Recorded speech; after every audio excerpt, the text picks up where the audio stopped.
distribución es internacional, hay más de 200 países ya con afectación de esta pandemia.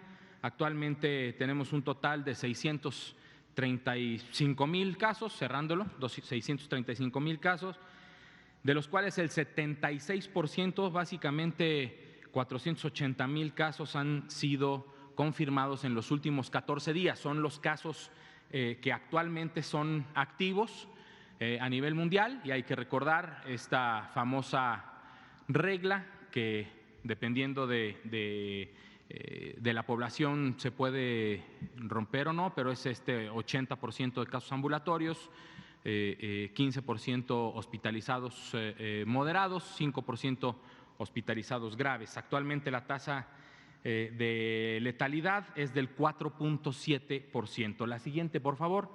En nuestro país tenemos una distribución nacional, actualmente un total de 993 confirmados, aún sospechosos hay 2,564 personas. Se han estudiado y dado como negativos a COVID un total de 4,955. Lamentablemente hemos documentado la defunción de 20 personas por COVID-19, dando un total de personas que hemos estudiado, ya sea como negativos, como confirmados o defunciones o sospechosos, un total de 8,512 personas en México. Vemos la zona metropolitana, la Ciudad de México y el Estado de México pintado de amarillo en nuestro mapa, lo que significa que están entre 101 casos y 250 casos en esos dos estados. El resto, en general, 27 estados cuentan entre 1 y 50 casos y 3 estados entre 51 y 100 casos. La siguiente, por favor. Lo que estamos viendo aquí es la curva de casos acumulados de COVID en México desde el inicio de la primera importación. Tenemos un total de 993 y, como ayer ya lo explicó el subsecretario López-Gatell, este es el famoso y siempre comentado desde un principio el punto de inflexión en el que empieza el crecimiento exponencial de los casos, y es el momento ideal para que todos nosotros mantengamos la sana distancia, que aquí van a empezar los comentarios en YouTube y en Facebook y en Twitter de que los reporteros no respetan su sana distancia, y en casa este es el momento de quedarse en casa, como lo explicó el subsecretario López-Gatell ayer por la tarde noche.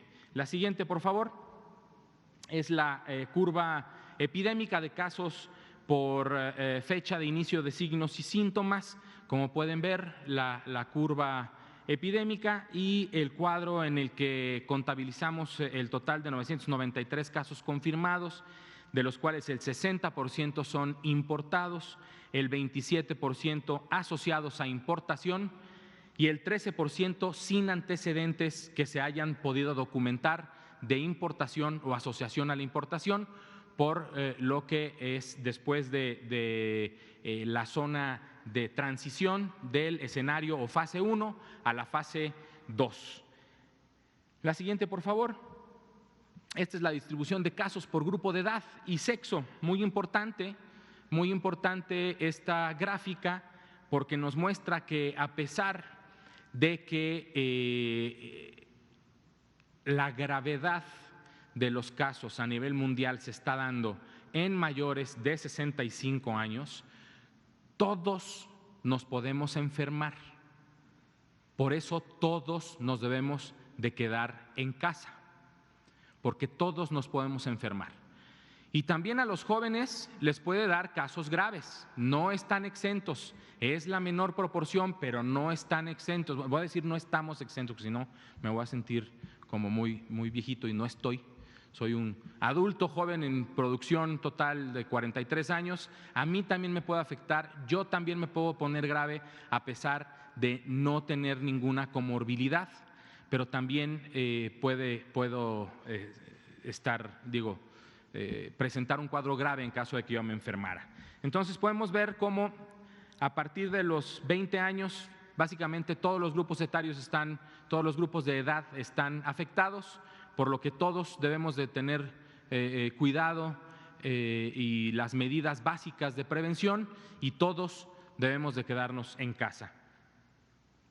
Por distribución por sexo, como pueden ver el pie de su derecha, el 58% de las personas afectadas son hombres, el 42% son mujeres. Tenemos una mediana de edad de 41 años con un rango de 0 a 88. Eso quiere decir que todos los grupos de edad están afectados al momento. La siguiente, por favor. Estos son dos gráficos que tienen relación uno con otro. El 86% del total de 993 casos son ambulatorios y el 14% han requerido de algún tipo de hospitalización, que se desprende del PAI, de la zona amarilla del PAI. Se desprende el gráfico de PAI de la derecha, en donde el 65% de estos 117 personas que han sido hospitalizadas están estables. El 30% están considerados como graves y el 5% han requerido de una intubación. La siguiente, por favor. La incidencia de casos por 100,000 habitantes por cada estado de nuestra República nos muestra cómo la Ciudad de México es el estado más afectado, no solo por el número de casos, sino también por su tasa de incidencia por cada 100,000 habitantes que habitamos esta ciudad, pero también el estado de Quintana Roo, que a pesar de tener menos de 50 casos, su tasa de incidencia es similar a la de la Ciudad de México. Por eso, esta gráfica también nos muestra la importancia de que todos, en toda la República, nos debemos de quedar en casa. La siguiente, por favor. Vamos a empezar a ver las defunciones, las personas que lamentablemente han perdido la vida asociadas a esta enfermedad por edad y sexo. Como pueden ver, a partir de los 35 años se han presentado al menos una defunción, con un rango de 37 hasta 77 años, mayormente hombres son los que han fallecido, y los grupos que más fallecimientos han presentado, los grupos de edad, son de 55 a 59 con 5 defunciones, y de mayores de 65 con otras 5 defunciones. Eso es la mitad de las defunciones que hemos presentado, que son en total 20, como ya lo comenté. La siguiente, por favor. Como ya también lo hemos presentado en otras ocasiones, obesidad, hipertensión y diabetes son las 3 principales enfermedades asociadas a las muertes por COVID, enfermedades comorbilidades que tenían las personas que fallecieron por esta enfermedad, pero también un 15% han presentado, además de COVID, insuficiencia renal crónica y enfermedad pulmonar obstructiva crónica, el 5% el tabaquismo y otro 5% inmunosupresión, ya sea adquirida o por enfermedad o por fármacos que pueden también ocasionar la inmunosupresión. La siguiente, por favor.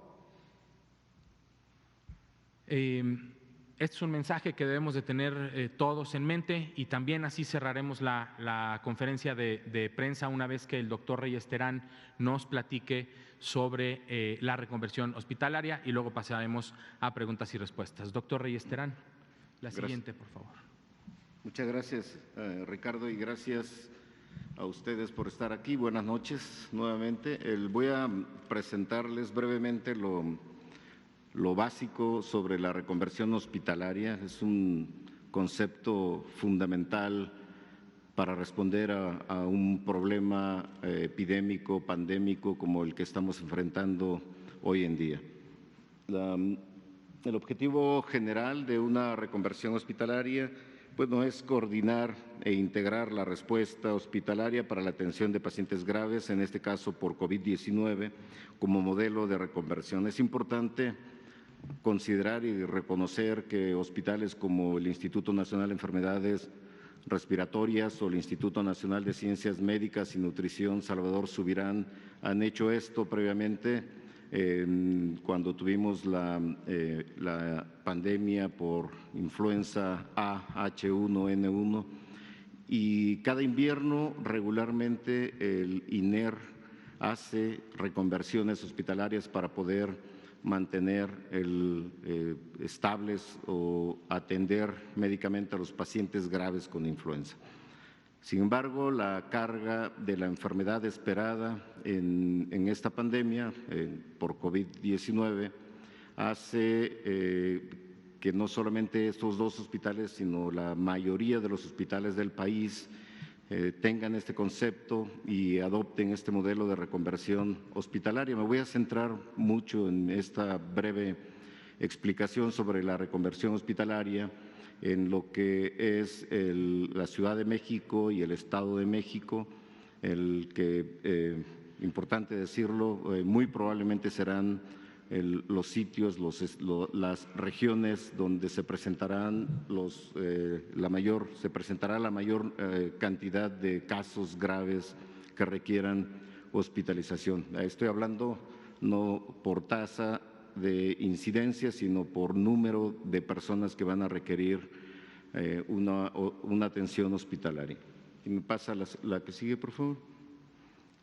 Importante, antes que cualquier otra cosa, es que cada hospital y sus directivos consideren estas verificaciones de la capacidad con que se cuenta en este momento, el momento inicial de la pandemia, y es primero una lista de personal y de especialidades, sus fuentes de oxígeno y aire y tanto número como la utilidad que deben de darse a cada una de las camas que se necesitan para atender a los pacientes graves, el número de ventiladores mecánicos también y su utilidad, la cantidad de sus monitores y la integridad de sus módulos y sensores, la eficiencia de los compresores de gases en litros por hora. Esto es un aspecto importante que debe tomarse en cuenta.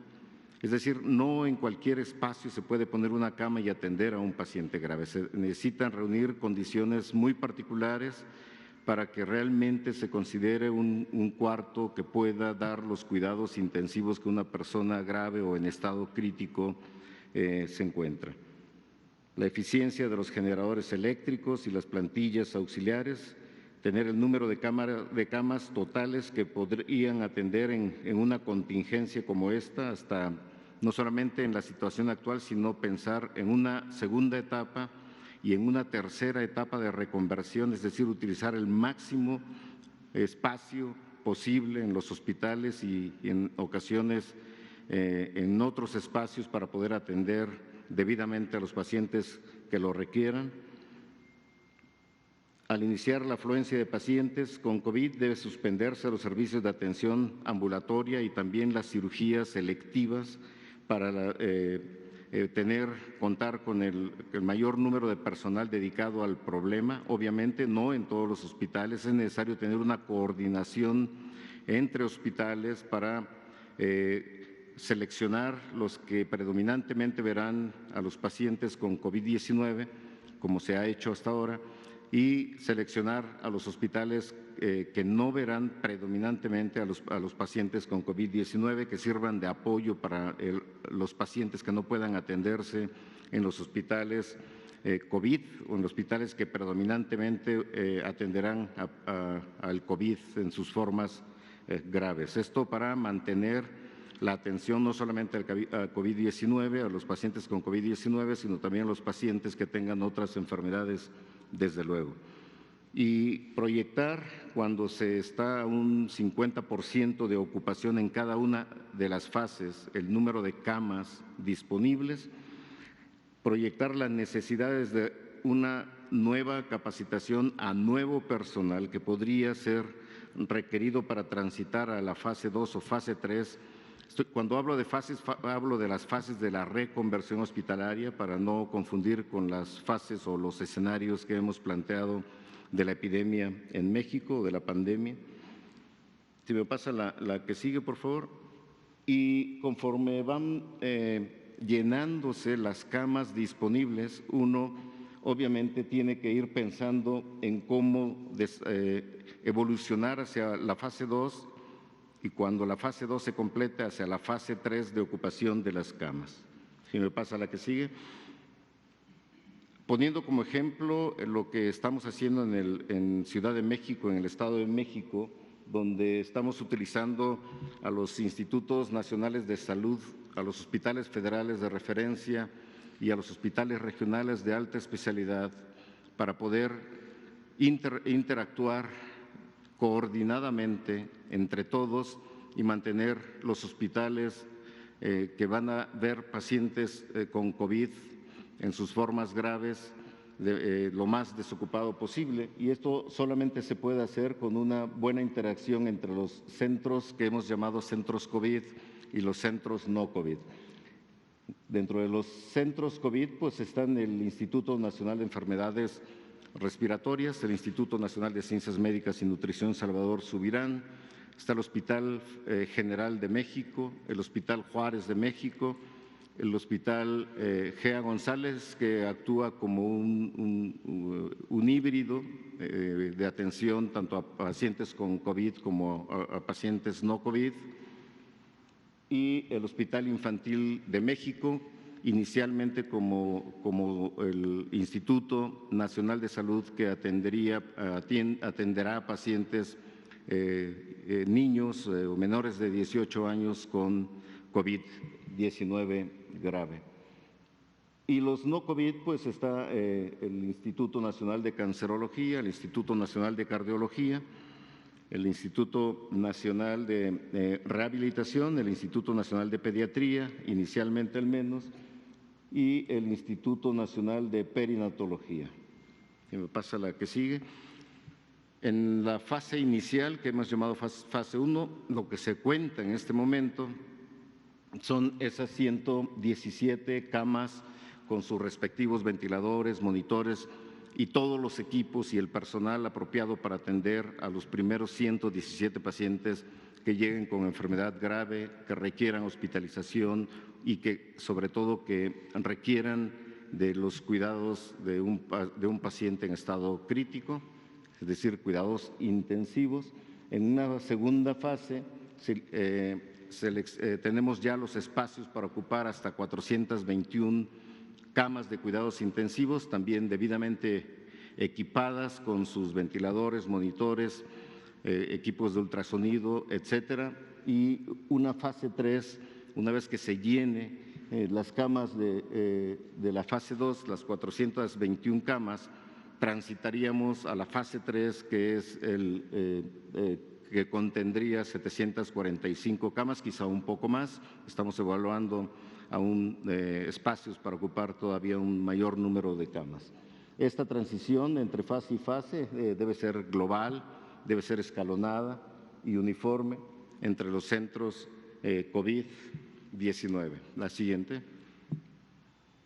Y lo más importante de todo esto es reconocer el profesionalismo del personal médico, el personal de enfermería y todo el personal de los hospitales que están atendiendo tanto a pacientes con COVID-19 como pacientes que no tienen COVID-19, porque se requiere de esa interacción entre unos y otros para poder brindar la máxima atención a cada uno de los pacientes. Y lo están haciendo bastante bien en este momento, cuando ya hemos tenido pacientes graves y que requieren cuidados intensivos.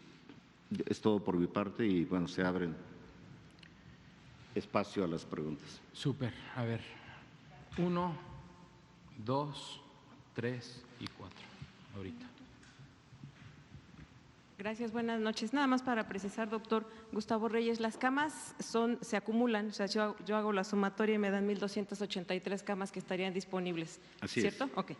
Y entonces, yo quisiera preguntarles, ¿hay manera de identificar los focos de infección para ir previendo, o sea, que las personas no solo estuvieran alertas por la sana distancia, sino identificar aquellos lugares donde se pueden ir generando brotes?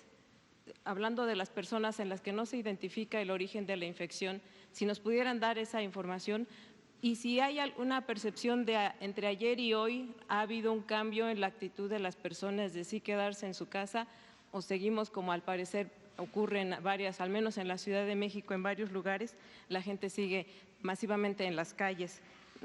Una última cosa, ya nos han hablado de esto de la sana distancia, pero en países como Argentina determinaron hacer esto del distanciamiento social con el uso de la fuerza pública desde que llevaban menos de 50 casos. Hoy acumulan 700 a una semana de haber tomado, alrededor de 700, de haber tomado esas medidas.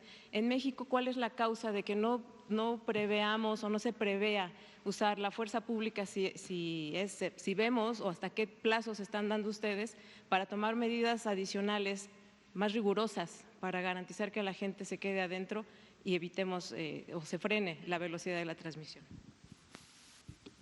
Muchas gracias. Quisiera empezar comentando que no es que no se sepa el origen de la infección, es lo que no se sabe, o sea, lo que no se identificó es un vínculo con alguien que haya viajado al extranjero. Los focos principales ahorita están en las grandes ciudades, ¿sí? Empezando por la Ciudad de México, y así seguramente en cada uno de los estados de la República, sus grandes ciudades, por la movilidad y por la cantidad de gente que vivimos en estas grandes ciudades. ¿Por qué no contemplar el uso de la fuerza pública para que la gente se quede en casa? Pues primero porque no estamos en un estado de excepción. Seguimos y mantenemos la idea del respeto de los derechos humanos de todos y apelamos a la honestidad y a la franqueza de la gente para que se quede en su casa. Sabemos que si esto no sucede, las cosas no van a funcionar. ¿Hay necesidad de arriesgarse? No es una decisión que me corresponda a mí como director general de promoción de la salud.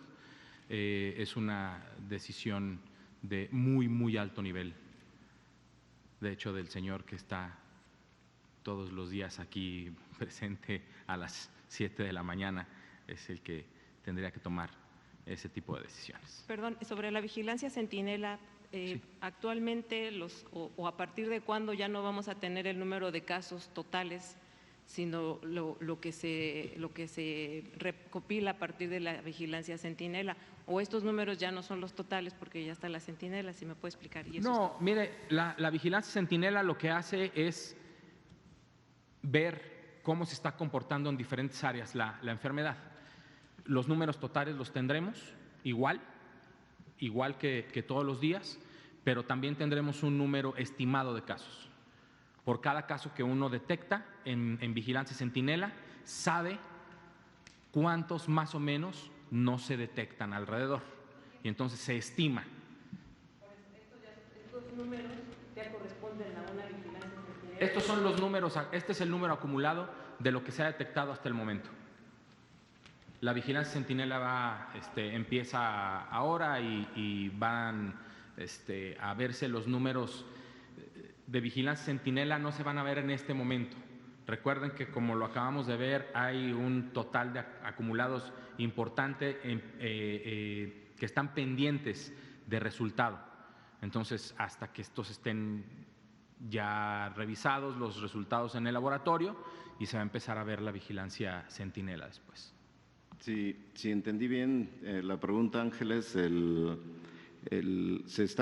tenemos ya modelos matemáticos que puedan predecir con base en lo que se está observando tanto en la vigilancia por centinela como otros datos, además de datos de la Universidad Nacional Autónoma de México y también con el grupo de la Ciudad de México, para tratar de predecir en estos próximos 10 días dónde podrían estar los focos más importantes para tratar de dedicar o por lo menos proponer una atención focalizada dependiendo de las regiones. Esto lo vamos a saber, mañana tendremos unas reuniones, estoy hablando en particular del grupo que coordina la atención médica en Ciudad de México y Estado de México, y probablemente en primeros días, si no mañana mismo, en los primeros días de esta semana podríamos tener una estimación de cómo se irá presentando por sitio, por regiones, la mayor cantidad de casos, sobre todo los casos graves que nos interesan en este momento, pero todo depende de que la gente se quede en su casa. Si la gente no se queda en su casa, si la población no se queda en su casa, las consecuencias son muy graves, sobre todo para quienes tienen una condición crónica que compromete su sistema inmune y las personas con más de 60 años de edad. Como lo hemos visto en la gráfica, quienes han fallecido son las personas que tienen alguna condición crónica o tienen más de 60 años de edad. Entonces, es muy importante que la gente sepa que contribuye enormemente para tratar de conseguir el objetivo, que es que no lleguen las personas a los hospitales en una condición crítica, donde seguramente habría una mayor mortalidad. Era él. Gracias, doctores. Buenas tardes. Luis Francisco Soto, del Sistema Público de Radiodifusión, Canal 14. Doctor Gustavo, al respecto de la cantidad de camas y espacios para la atención hospitalaria de estos casos graves, quiero preguntarle cómo va a ser esta coordinación con las Secretarías de la Defensa Nacional y la Secretaría de la Marina, que ya anunciaron, ¿verdad?, que están haciendo pues este inventario de la cantidad de camas y de espacios que se van a ofrecer. Y bueno, saber si va a ser de manera conjunta con ustedes, con los institutos nacionales, o será una vez que, digamos, haya sido cubierta ya la cantidad de camas, espacios disponibles, y entonces pasarían a los hospitales administrados ya sea por la SEDEN o la CEMAR. Y en una segunda pregunta, el fin de semana pasado el presidente López Obrador habló de 17 hospitales que serán habilitados a más tardar el mes de abril. Preguntarles si estos 17 hospitales, en qué estados van a estar ubicados, si van a ser, como ya comentaban ustedes, en estas regiones más urbanizadas o con más amplias en términos demográficos. Sí, gracias por la pregunta. Lo que el presidente dijo fue justamente de esos hospitales que serán habilitados y que han sido construidos en otros regímenes. Son los que van a ser coordinados por la Secretaría de la Defensa Nacional, la Secretaría de Marina. Pero de todas formas se está haciendo un trabajo coordinado entre la Secretaría de Salud, la Secretaría de la Defensa, Secretaría de Marina, para la atención total del problema COVID-19 en México. Hay una acción coordinada, interactiva, entre las 3 secretarías, de hecho las 4 secretarías con la Secretaría de Seguridad Pública, para tratar de mantener o dar una atención de la manera más ordenada posible en México. Primero acá y luego usted. Gracias, buenas noches. Paola Betancourt, de Multimedios Televisión. Pues ya ayer el subsecretario López-Gatell comentaba que el presidente no se iba a realizar la prueba de COVID-19, esto a pesar de haber estado en contacto el pasado 18 de marzo con el gobernador de Hidalgo, Omar Fayad. Ya dijo que no se realizará la prueba. Sin embargo, de acuerdo a lo que ustedes han comentado y a los protocolos que deben seguirse, el presidente no debería aislarse, no debería llevar a cabo este proceso de aislamiento, justamente porque pues prácticamente es un paciente sospechoso al haber estado en contacto ya con un paciente confirmado, y sin embargo el día de ayer se le veía pues que no respetaba justamente estas medidas de sana distancia al estar en el aeropuerto, tomándose selfies con la gente e incluso no se dejó tomar la temperatura. No debería él aislarse y ser considerado un paciente sospechoso. Y por otra parte también quisiera preguntarles, en Nuevo León la Secretaría de Salud comentó que se realizarían pruebas con plaquetas de personas que ya se han curado pues para buscar un tratamiento contra COVID-19. ¿Ustedes tienen información al respecto? Y mi tercera pregunta es, el viernes se informó sobre 5 trabajadores del IMSS que fueron confirmados por COVID-19. ¿Este registro ha crecido o hay pacientes sospechosos a raíz de estos 5 casos confirmados de pacientes de médicos del IMSS? Bien, si me permite, Ricardo, rápidamente, el presidente no es un caso sospechoso, no cumple la definición. No sabemos si en el momento que hubo la cercanía entre el gobernador y el gobernador que ha sido positivo a COVID-19 tenía síntomas. Si no tenía síntomas, sería poco probable que pudiera, y sobre todo si no hubo acercamiento de 1,5 metros o menos, la posibilidad es baja de que pudiera tener la infección. Y en este momento, mientras no tenga síntomas, por cierto, me parece que hoy le tomaron la temperatura en un aeropuerto, hoy o ayer, y fue una temperatura completamente normal. Sobre el segundo punto de las pruebas, bueno, yo creo que se ha hablado ya mucho sobre las pruebas, ¿no? Hay países que hacen más pruebas que otros. Hay países que con pocas pruebas han controlado la enfermedad, hay países con muchas pruebas que han controlado la enfermedad, hay países con muchas pruebas que no han controlado la enfermedad y bueno, así sucesivamente podemos ver todos los escenarios que han existido y con un número de pruebas baja, moderada o alta. Yo creo que lo que coincide en todos los países que han controlado la enfermedad ha sido, ¿cuál ha sido? Pues ha sido la distancia física, la sana distancia, en donde se ha demostrado que realmente es lo que contribuye en la mayor extensión para evitar que existan casos graves y por tanto que exista un número alto de muertes en un país. Y esto, repito, es importante que lo sepamos, es una acción propuesta por el gobierno federal y debe ser cumplida cabalmente por la población y debe haber ayuda también de todos los medios de comunicación. Sería muy recomendable, deseable que se separe la política de este problema de salud que sufre todo el país. Es muy importante, perdón, hablando del distanciamiento social, eso sí es lo que marca la diferencia. No cuántas pruebas se hacen o no se hacen en un país, sino el momento en el que el distanciamiento social se indica y la sociedad responde o no responde. Entonces, podemos indicar el distanciamiento social muy tarde y la epidemia va a ser muy aguda, creciendo muy rápido como en Italia. Puede indicarse a tiempo y si la sociedad no responde, va a ser lo mismo. Debe indicarse a tiempo como nosotros lo estamos indicando y la sociedad debe responder como esperamos que responda, quedándose en casa. Bueno, lo del presidente lo comentaba justamente porque se encuentra en este cuadro de personas más vulnerables que tienen hipertensión y es una persona pues de la tercera edad. Faltó esta respuesta acerca de si conocen sobre este tratamiento del cual se ha hablado en Nuevo León con plaquetas de personas que ya se han curado. Sí. Si tienen eso información. Sí, es del ámbito de competencia del doctor.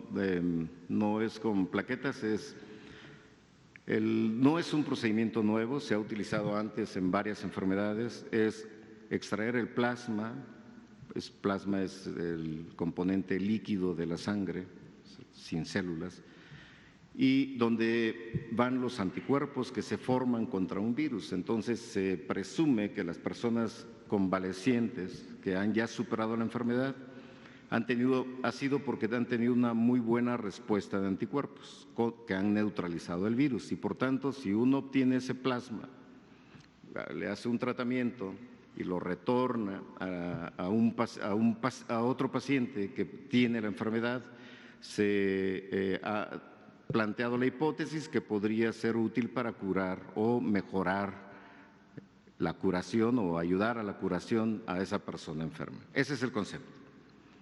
Sin embargo, como todos los tratamientos que se han planteado hasta ahora, y puedo darles la lista, hidroxicloroquina o cloroquina, acitromicina combinada con cloroquina o el remdesivir, que quizás sea el que más probabilidades tenga de controlar a la enfermedad, al virus. Algún otro es anticuerpos monoclonales dirigidos contra moléculas en el cuerpo humano que podrían controlar la inflamación que induce el virus cuando infecta un organismo y esa inflamación daña los tejidos. Entonces, al controlar esa inflamación podría también ser útil en el tratamiento de las personas. Toda esta lista de tratamientos, incluyendo el uso de plasma o incluso anticuerpos dirigidos contra el virus obtenidos de personas convalecientes, no hay en este momento ninguna evidencia científica que haya demostrado que sea curativo de la enfermedad COVID-19. Creo que es importante también decirlo de una vez, en esta coordinación de los diferentes equipos para responder contra el COVID-19, tanto de la atención médica, hay otro componente, el que emana del Consejo Nacional de Seguridad en Salud, que es el de investigación científica. Y en este grupo, también coordinado por nosotros, se han ya hecho como 4 o 5 ensayos clínicos con la mayoría de estos medicamentos que yo les acabo de decir y que se van a conducir probablemente a partir de la próxima semana. Estamos esperando detalles que tienen que cumplirse, como la autorización de COFEPRIS para llevarlos a cabo. Muy probablemente mañana se tenga la aprobación y autorización de COFEPRIS y, por tanto, estaríamos ya en posibilidad de iniciarlos en esta misma semana. Y sobre este registro que les preguntaba también de los 5 médicos confirmados del IMSS, ¿se ha crecido? No, yo no tengo conocimiento, no sé si… El viernes se informó sobre estos 5 médicos confirmados. También, si quizás se podría deber a una negligencia al no darles el equipo médico necesario justamente para tratar a los pacientes infectados. Pienso que hablar de negligencia es muy aventurado y debe ser muy cauteloso hablar de un concepto tan serio si no hay pruebas para ello. Yo pediría mejor que se analizara bien el caso y que transparentemente se diga a los medios. La transparencia en una pandemia es crítica, es fundamental, y eso es lo que ha hecho el gobierno justamente desde el principio del problema COVID-19. Y como para cualquier caso confirmado, se estará investigando a las personas que han estado en contacto con estos médicos. Por favor, 1, 2 y 3 y 4. Blanca Valadez, reportera de Grupo Milenio. Algo que hemos detectado con la población es de que decir estadísticas frías de 20 muertos y decir que hay más de 900 personas no les dice mucho. A mí me gustaría que nos dijeran quiénes son. No estoy pidiéndoles que violen la identidad de ellos, es como lo que antes hacían, que nos decían 20 años o 45 años, factores de riesgo y dónde. A mí me gustaría, ya son 20 personas, perdimos la cadena desde creo que el 8º, si no es que antes. También de estas personas que no tienen antecedentes de viaje y que tampoco tienen contactos de importación, ya estamos hablando de 132 personas. Si nos pueden decir exactamente dónde quedan. Sé que tienen un portal interactivo, pero bueno, estamos hablándole a la sociedad. 132 personas que están, ¿dónde se están concentrando básicamente? Si nos pueden decir dónde están detectando estos focos rojos que nos estaba hablando también el doctor. Me gustaría primero que me contestaran esas 2 preguntas y sobre el estado de poder o no, por decreto, obligar a las personas. Hay países como Austria que lo están aplicando, pese a que tienen cargando un historial de nazismo, fascismo y que no quieren volver a caer en esos sistemas, ¿no?, totalitarios. ¿Por qué no hacerlo en México? Allá son 8.8 millones de personas, aquí somos 123 millones de personas y afuera del Palacio Nacional hay un grupo danzante a todo lo que da bailando. Entonces, sí me gustaría que me contestaran puntualmente esas 3 preguntas. Gracias. Creo que la primera,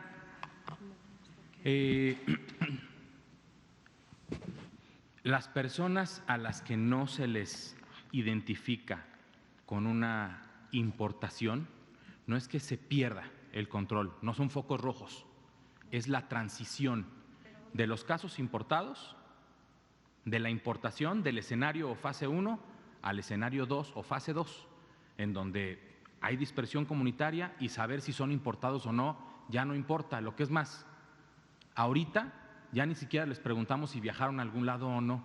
Es transmisión local ya, ya en nuestro país, y entonces deja de tener importancia el hecho de tener un contacto Pero por con el lógica exterior. tienen que estar ubicados en un lugar más concentrados. Hablaban de las grandes ciudades, ¿no? Si me pueden decir ahorita esos 132 dónde están principalmente localizados y sobre las personas que fallecieron, digo, los datos generales, dónde y por qué. O sea, no les estoy pidiendo sus nombres ni su email. Esos datos se tienen. Creo que, perdón, doctor, creo que los estamos dando. La diapositiva número 10 nos dice de qué edad y sexo. La diapositiva 11 nos dice que de los 20 fallecidos, la mitad en Arombesos, la mitad vivían con hipertensión, o sea, 10 y 10. El 45 vivían con diabetes, o sea, sí estamos presentando la información. Pero las edades no. No Las sabemos edades quiénes son también. ellos. A ver, perdón, Edades también están presentadas. de 35 a 39 hay 2 personas que lamentablemente fallecieron, de 40 a 44 hay 4 personas, de 45 a 49 hay 1 persona, están en la diapositiva número 10 que presentamos. Muchísimas gracias, amigos. Pero yo creo que esto es para la gente. O sea, yo puedo sentarme a ver la gráfica. Ajá. Ustedes deben de darle una explicación a la gente. O sea, yo les puedo decir, hay dos. Estas últimas muertes que se registraron, estamos hablando de 4 más con respecto a ayer, ¿dónde fueron? Porque la Secretaría de Quintana Roo, por ejemplo, salió anunciando desde la semana pasada un deceso que ya no sabemos si está registrado aquí. Por si nos pueden dar esos detalles. Todos los decesos que tengan una prueba positiva a COVID, a SARS-CoV-2, están aquí, todos. Si estas defunciones, como todos los días les hemos explicado, si estas defunciones ocurrieron y se notificaron después del corte que hacemos para esta presentación, aparecerán mañana. Transparencia total, tablas, datos, transparencia total. ¿Ustedes aquí podrían hacer un esfuerzo de decirnos por cada caso las edades, el lugar donde fallecieron, porque no necesariamente tienen que ser de ahí, muchos pueden ser oriundos del Estado de México, de otras partes, y decirnos exactamente igual los factores de riesgo que llevaban, digo, y si eran sexo femenino, masculino, uno por uno? Creo que esto también le daría visión a la gente de que son personas que pudieron haber sido sus familiares, sus vecinos, porque sí, definitivamente el mensaje creo que no está llegando a la población de quedarse en casa. Entonces parece que les dicen salte de casa, ¿no? Entonces, y si les decimos que está en la colonia X, los de la colonia Y van a decir nos vamos y nos salimos. No, Entonces por eso creo que el mensaje… Jamás dije, pedí no por la esos colonia, detalles. digo por la ciudad, Sí. digamos. Si la mitad de las defunciones están en Tinguindín, Michoacán, la gente de la Ciudad de México va a decir, yo no estoy en Tinguindín, mi riesgo es menor. No, este es el número de personas que lamentablemente han perdido la vida por esto, tienen unas características para que la gente escuche y entienda que los que viven con hipertensión, que los que viven con obesidad mórbida, que los que viven con diabetes son los que mayor riesgo tienen de complicarse. No significa que los que no vivamos con esas enfermedades nos vamos a salir de casa. El mensaje es quedarnos en casa todos. Habíamos quedado que era 1 y luego 2 y luego por acá. Buenas noches. Yo quiero saber en qué momento vamos a entrar o se puede hablar ya de la fase 3. Entiendo que ya hay un 13% de contagio comunitario y vamos ya para los 1,000 casos. No sé si tenga que ver con estas dos condiciones o en qué porcentaje tendremos que estar ya para hablar de una fase 3. El gobernador de Yucatán también hoy salió a decir que va a haber sanciones duras para gente que no acate la recomendación de quedarse en casa. Incluso habla de cárcel, de multas. Quería saber si hay alguna opinión de ustedes al respecto. Y sobre casos sospechosos, los casos sospechosos, perdón, ¿van en aumento o podrían disminuir, decrecer? No sé, si me pueden explicar esto porque me queda la duda. Gracias. Con mucho gusto. Todos los casos ahorita van a ir en incremento, sospechosos, confirmados, negativos, todos, porque a la hora que se instala la transmisión comunitaria se incrementa el riesgo de un pico epidémico muy agudo, como lo digo. ¿A qué me refiero agudo? A que en menos de una semana el incremento exponencial va a ser, demasiado importante. Por eso las acciones de mitigación y de quedarnos en casa, para que esta curva en este momento que está creciendo, en este momento empecemos a todos los que están ahorita enfermos y que no lo saben, a casa. Todos los que no nos íbamos a enfermar, a casa también. En estas 2 semanas, que es el periodo de incubación de la enfermedad, es que estas personas van a desarrollar signos y síntomas. Si requieren de hospitalización, se llama al número de emergencias para llevarlo a un hospital. Si no se requiere de hospitalización, se quedan en casa. Se guardan, están ahí estas 2 semanas en espera y se van a recuperar. Y una vez terminada la Jornada Nacional de Sana Distancia, estaremos potencialmente, si todos hacemos caso y nos quedamos en casa, en posibilidad de ir regresando poco a poco a la vida cotidiana.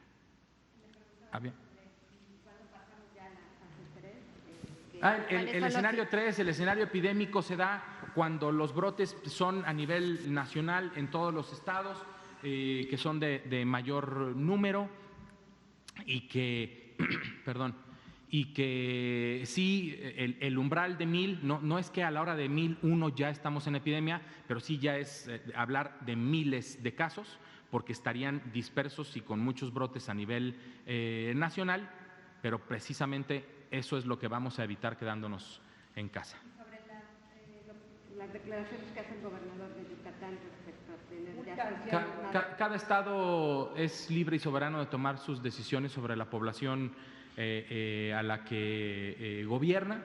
Pues nosotros por lo pronto a nivel federal no estamos tomando una decisión de ese estilo. Habíamos quedado que 1 y 2, porque nos quedan 3. Gracias, buenas tardes. Laura Taribio, del periódico Excelsior. Está circulando un acuerdo del Consejo de Salubridad. Quiero saber si es real. Parece que se reunió y están previendo un escenario de riesgo. Básicamente trata del control que tome el gobierno sobre el transporte público de pasajeros, incluido el privado, sobre el control de alimentos y sobre el control de las empresas. Quiero saber si este acuerdo es… El Consejo de Salubridad General no se ha reunido desde la última vez que se reunió y que abierta y transparentemente se notificó. La otra pregunta es, ¿cuánto cuesta esta reconversión de hospitales? Si nos pudiera decir, doctor Gustavo Terán. Usted el pasado 10 de marzo emitió una circular en la que decía que no había insumos, que faltaban médicos, que faltaba personal de químicos, camilleros. Quisiera saber si ya se tienen, cuánto es el costo y si nos pudiera decir específicamente cuánto personal se va a necesitar, cuántos ventiladores se van a necesitar, más allá de las camas, todos los insumos que se van a requerir y si ya están en este momento en estos centros COVID. Gracias. Honestamente no conozco la cantidad en dinero de lo que va a costar la reconversión hospitalaria, pero sí tenemos a un grupo de economistas de la salud trabajando para saber cuánto nos va a costar al final por cada paciente, en dinero, la atención que se va a brindar en todas las fases de la epidemia y de las reconversiones hospitalarias. ¿Pero ya se tienen los insumos que usted ha Los insumos ya se tienen en este momento en los hospitales para atender esta primera fase. Esta semana van a llegar más insumos para todo el país, tengo entendido, y se están definiendo últimos detalles para saber el número de ventiladores que se requerirían, no solamente en estos centros COVID y no COVID que yo presenté, sino en todo el país. ¿Cuántos médicos más les llegaron para estos 6 centros COVID que Ya se ha mencionado en estas mismas conferencias de que el INSABI abrió una convocatoria, el Seguro Social también abrió una convocatoria. El número exacto de personas ya reclutadas y contratadas no lo sé, pero seguramente se dará a conocer en los días próximos el número exacto y seguramente este número irá aumentando conforme se irán necesitando en cada una de las fases de reconversión y de atención, dependiendo por regiones y dependiendo de la cantidad de enfermos que se atiendan en cada hospital. Perdón, pero para los hospitales y los institutos, ¿cuántos ventiladores ya les llegaron de los que usted requería? El número de ventiladores es exactamente el número de camas que yo presenté. Adelante. Y monitores igual y todo. Tenemos en la primera y la segunda fase, la primera fase completos, la segunda fase parcialmente, pero se están definiendo todavía el número de los que se requerirán en cada uno de los centros para seguramente en el curso de esta semana, máximo la próxima, se tendrán ya disponibles para instalarse y probarse. Se están probando en este momento para realmente saber que cumplan con todas las condiciones que se requieran. Buenas noches. Preguntarles cuánto tiempo les tomaría la reconversión de estos hospitales y en caso, pues que no es deseable, pero en el caso de que alguien, que se desbordara pues el número de casos que tengan que recibir, ¿qué va a pasar con quienes no alcancen una cama, por decirlo de alguna manera? Sí, la transición entre fase y fase es inmediata, porque cuando se ha ocupado el 50% de cada fase, se planea ya la entrada de la segunda fase. Justamente se planea al 50%, es un número arbitrario, pero que hemos calculado que servirá para que cuando se ocupe el 100% de las camas en la primera fase, se tenga ya listo el número de camas de la segunda fase y así también para la tercera fase. ¿No se prevé que se llegue en algún momento a que haya algún paciente, Dependerá mucho que no y confiamos en la población, es fundamental quedarse en casa. Solamente así evitaremos que los hospitales se desborden, porque ningún país podrá tener el número de camas suficientes en una pandemia si la población, si los medios de comunicación no ayudan en todo y de manera interactiva y coordinada para mantener a la población fuera del contacto con el virus. Que recuerden siempre que salgan, cuando se preguntan, ¿salgo o no salgo de mi casa? Un virus los está esperando afuera. Y a lo mejor si son jóvenes y no tienen ninguna enfermedad crónica, no les pase nada, puede no tener síntomas, pueden tener síntomas leves o moderados, pero que no olviden nunca que van a regresar a sus casas y podrán transmitir el virus a las demás personas. Y esto es justamente lo que se trata de evitar cuando uno insiste en el quédense en su casa. Última pregunta. Finalmente, director, nada más permítame hacer una última pregunta. Ustedes como especialistas, ¿qué recomiendan? ¿Cómo recomiendan que deben ser las actividades en los 3 niveles de gobierno, municipal, estatal y federal? ¿Cómo deben de ser sus actividades ya? Solo las esenciales y todos a casa. Es decir, por ejemplo, conferencias de prensa en la Ciudad de México, ya veíamos que se tenía la exposición de que en unos días van a ser virtuales. ¿Es momento de que las conferencias de prensa continúen o tengan que detenerse? Es un tema que tendríamos que hablar con el titular de la vocería y con el presidente de la República. Última pregunta. Sí, bueno, sí, Carlos Padilla de la revista Zócalo. En varias ocasiones nos han dicho ustedes que las personas que pudieran tener síntomas de estar contagiadas, pero que no tengan insuficiencia respiratoria, podrían quedarse en casa. La pregunta es, si se quedan en casa y recomiendan ustedes reposo, ¿algún medicamento recomiendan mientras esas semanas o 2 semanas se mantienen en casa sin ser hospitalizados? ¿Qué deben de tomar? ¿Qué debe de hacer la gente en ese momento? Y el cuidado de los enfermos a los hospitales, ¿qué recomiendan ustedes? Por último, nada más, en los hospitales que van a ser reconvertidos, ¿qué va a ocurrir con los enfermos de especialidades? ¿Qué va a pasar con ellos? Por favor. Sí, no hay tratamiento específico para el virus en este momento. Cada médico puede ser libre de prescribir los medicamentos que se han propuesto con base en anécdotas de que son útiles, como la hidroxicloroquina, como algún antirretroviral, como el medicamento que esté disponible, son libres de prescribirlos. Sin embargo, pues no hay evidencia científica de que sean útiles en este momento y desafortunadamente tendremos que esperar a que se terminen los ensayos clínicos para saber si realmente son eficaces o no son eficaces. ¿Qué medicamentos tomar? En general se recomienda, primero es mantenerse aislados, eso es lo más importante. Si los síntomas son muy leves y se tiene fiebre, pues solamente medicamentos para la fiebre. El más recomendado en cualquier parte del mundo es paracetamol y nada más.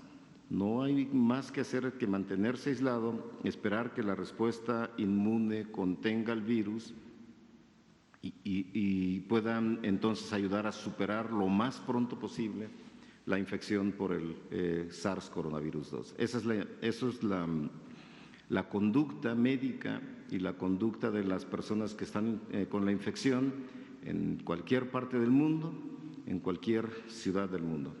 Para el traslado de enfermos a los hospitales. Hay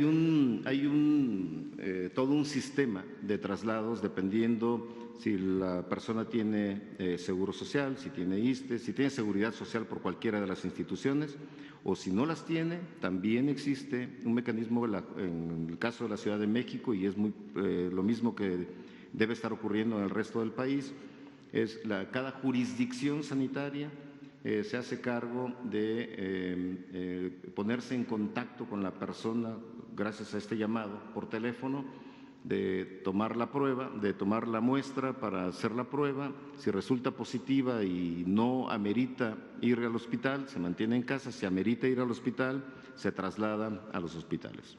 Bien, la reconversión, ¿qué va a ocurrir con los enfermos de cáncer, de otras enfermedades? Es parte del programa y de las acciones que exige una reconversión hospitalaria. Esto no se hace de la noche a la mañana, esto se planeó desde hace varias semanas. Se citaron a los directores generales, se planteó el programa de reconversión y, como lo puse en una de las diapositivas, equivale a reprogramar las cirugías selectivas, la consulta ambulatoria y el traslado de pacientes de un hospital que va a atender personas con COVID predominantemente a un hospital que no va a atender personas con COVID predominantemente. Y esto se hizo gracias a la formación de varios equipos de trabajo, un equipo de referencia y contrarreferencia, también para desahogar al tercer nivel de atención de la consulta de primer nivel de atención. Hay un sistema, un equipo muy bien coordinado que inmediatamente transfiere al primer nivel de atención lo que debe verse en el primer nivel de atención para asegurar que un hospital de tercer nivel atienda realmente a los pacientes graves, que esto ha mejorado en los últimos días. Yo pienso que gracias a lo que se ha informado en estas conferencias. Hay otro equipo que se encarga directamente de visitar los hospitales para hacer las reconversiones apropiadas en cada uno de ellos, en los 5 o 6 hospitales en la Ciudad de México y el Estado de México, por ejemplo. Y hay otro equipo que se dedica, coordinado por 2 directores de los Institutos Nacionales de Salud, que están dedicados a coordinar el traslado de pacientes de un hospital COVID a un hospital no COVID, que a eso se refería, yo creo, su pregunta. Muchísimas gracias a todos por estar aquí con nosotros. Muchas gracias a todos en casa. Quédense en casa. Quédense en casa. Muchas gracias. Gracias.